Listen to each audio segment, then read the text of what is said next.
Welcome back to another video. In this one, we're gonna be hopping in the boat with Brad Hawthorne. We also got the Petersons in the boat as well, Jace Peterson and Charlie Peterson. And we're gonna be chasing down some early season walleyes. Brad's gonna be throwing jigs, catching fish on jigs and leeches. So we're gonna jump right into that, and I'm gonna pass it off to Brad. It's gonna be some fish catches and some good tips for you. I'll be right back. Good one, Nick. Jace. Week after opener here on Mille Lacs. That's a tank? That's a tank, man. Like, that's a donkey. Yeah. Oh, look at that, Jace. Super tank. That's awesome. That's super awesome. Is that a stand-up fish? Stand-up tungsten, short shank. On a shiner, of course. That's a big one. That's a giant fish. And for all you haters of the old moon glow, take a look at what's in that mouth right there. One thing Brad's taught me about Mille Lacs, glow moonlight. Yeah. Always produces on Mille Lacs. That's sweet. It is sweet. It's an awesome fish. So we've been changing back and forth between shiners, crawlers, and leeches. Just like we said, I did a video a couple weeks ago before opener. Just because of the warm water, we're switching up colors to natural colors to, you know, glow colors like that, and we have all three bait choices in the boat, and it's working. That's a one to start the day. Yeah. Sweet. Let's get her back. All right, next up we got some more fish catching action, and Brad is gonna share some of his thoughts on how he likes to think about jig preferences. Dude, that one just whacked it. We came right up on him, and like, came right up on him. And you see I've got, these are the fish we got on 360. And then also, so I use my 360 and then dial it in on live. And that one, this guy is lucky that I'm feeling like not too hungry, because this is your picture perfect 17.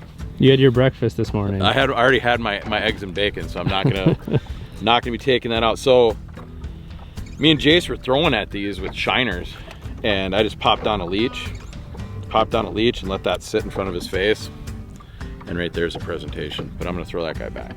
So if you're wondering why stand up, here, I'll show you a quick demonstration. That right there is why you use stand up. You want that hook to stand up on the bottom, and you want the fish to see that color. When you drop that down, you want that fish to see that color, get attracted to that color. That jig sticks in the bottom and starts pulling forward, and that fish just looks at it like it's absolutely natural and absolutely delicious. So that's number one reason for stand up right there, is when I say fish are either feeding up or they're feeding down, and you need to know the difference. And you only need two jig types. You need normal tungsten jig, stand up tungsten jig. That's all you need to come out here and catch some fish. All right, next up, Brad breaks down his search and destroy strategy for chasing down walleyes this time of year. That's a good one. I just switched to a leech after Brad caught that smaller one. Even though that was a great fish too. Look at that, that's another tank. About the same size. Look at that fin. That's bigger. That's so much bigger. Are you kidding me? That's sweet. Stand up strikes again. Look at that. See that stand up right in his snoot with the leech. Like I said, Brad, he just caught that one on the leech, and I'd been trying shiners. I got that first one on a shiner, but I had two that didn't bite, so I switched over to the leech, and that one got it right away. That's sweet. Nice fish, Jace. That's well, a good one. I think we got our pattern. Yeah, that's gonna work. That's so awesome. what's the moral of the story then? So drive around with side imaging, turn around with quick. Mega Live. Yeah, go get a measurement on that. Drive around with Mega Live, and then you stay like between 70, I'd say 30 to 70 feet away. We're not driving right up on these fish with live. We're staying back a little bit. And if they don't bite on minnows or crawlers, we go to a leech. And now it looks like we're just gonna stick with leeches here a little bit. But the important thing is remember all three. And before you don't, like what I see a lot of guys doing is they just drive to a spot and they drop their forward face and they start sweeping back and forth. Use your side imaging first. See how big the schools are. Don't bother with one or two fish. Like drive by, see a school of 5 to 30, 50, something like that, and then go fish those. Use the numbers, put the numbers on your side, and then start fishing.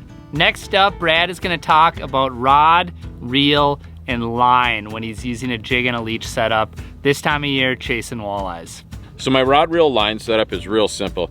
This rod here is like 7, 8 years old, and I use a high quality reel. I like a reel with a good drag on it. Daiwa, Shimano, everyone makes a good upper end reel with a good drag. Next is 10-pound braid. There's a lot of 10-pound braid out there. You know the good ones, you know the bad ones if you fish for a while. And then that goes in for me a 7 to 8 foot fluorocarbon leader. And I just use an Alberto knot right there. And that's worked well for me for years. You know, we're not cranking in 30-pound fish with that. And the reason why I like this is it goes through the guides so nice. So when you see those marks 70, 80 feet out there, you can whip it out there and that line's not gonna hinder your casting distance. And then to the business end, that right there is an 1/8 or 1/4 ounce stand up with a leech, crawler, or minnow. If you're using a crawler, you're gonna wanna use that long shank stand up, okay? So that is my combo, and this is the exact same combo I use for all of my pitching jig scenarios. You know, I like using, or they didn't touch on the rod. The rod is extra fast, most important part. I don't care if the rod's cheap or expensive, extra fast or super extra fast rod is what you want. You want to be able to feel those subtle pickups and those subtle bites. All right, that's about all we got for you in this video. Special thanks to Brad. Special thanks to Jace, who is on camera quite a bit as well, for sharing a bunch of good information, putting some fish on camera. And if you enjoyed this video and you learned something, make sure to hit that little red subscribe button down below, because we have a lot more content coming in the weeks ahead. And until then, we will see you in the next one.